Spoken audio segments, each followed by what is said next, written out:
bulldozed to make a way for the imperiled, embattled Green Line LRT project that may or may not happen downtown. The Eau Claire Mall is the focus of a new exhibit. It's called See You There, Meet Me Here, Echoes of Eau Claire.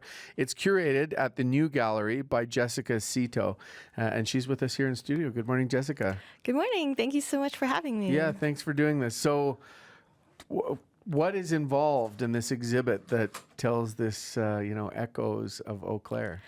Yeah, so this is an art exhibit. So there's photographs and sound and video that we've captured during the last few months of Eau Claire's closing, I guess. Sorry. Yeah. So there's that. We've saved 3 seats from the theater that we've installed into the gallery. There's writing, there's interactive installations using those images. And I kind of view it as a memorial service for a dead mall. So part of grieving, I think, is coming together to tell stories. So I also have a wall where we're going to invite community to come in, and there's a space set up for you to sit and reflect and write and draw or collage together your own memory or wish or thought about the mall and add that to our exhibit as well. Yeah. Eulogizing and remembering a mall. Okay. What did you love Eau Claire Mall, or what are your feelings about it as you're now up to your eyeballs in it?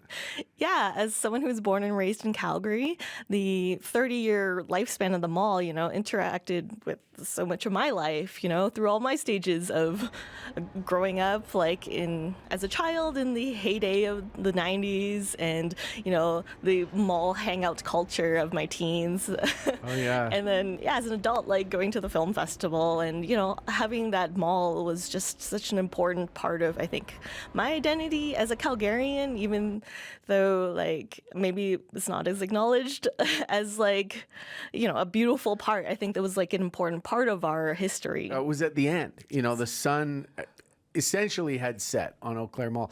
What is your memory of it when it had some vitality in there?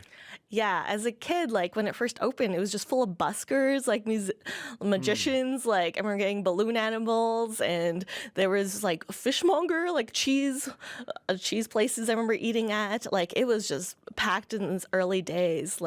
It was a vibrant place with very quirky and interesting vendors and music and toy stores. It's just hard to imagine even how different it was. Yeah, how different it was. Well, when you say buskers, I'm going, holy smokes, okay. And fresh food and all that stuff. Yeah, very different. So what do you hope audiences get out of this or walk away thinking when they leave this Eau Claire exhibit? And maybe they've made a contribution to it by, sharing their thoughts too.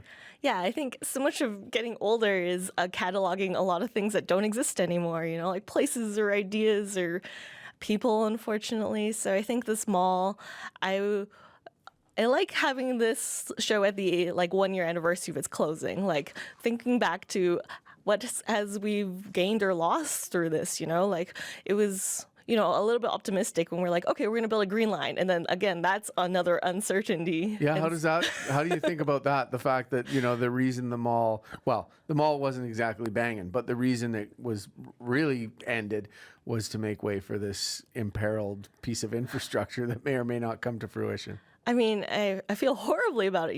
It's not just a building. Those are people's livelihoods. Anyone who starts a business has a dream. They didn't go into a dead mall hoping that it would be dead. So I feel like we are losing gathering spaces, places where we can just hang out and these physical things. And we tore it down for kind of another uncertain project. So I think it feels bad and wasteful. And I think, I would love people to sit down and reflect on what it means that it's gone, Yeah. Well, it's great that you've done this. I wasn't sure, what you'd have to say about all these details, but it sounds really interesting and wonderful. So thanks for coming in. Yeah, thank you so much for having me.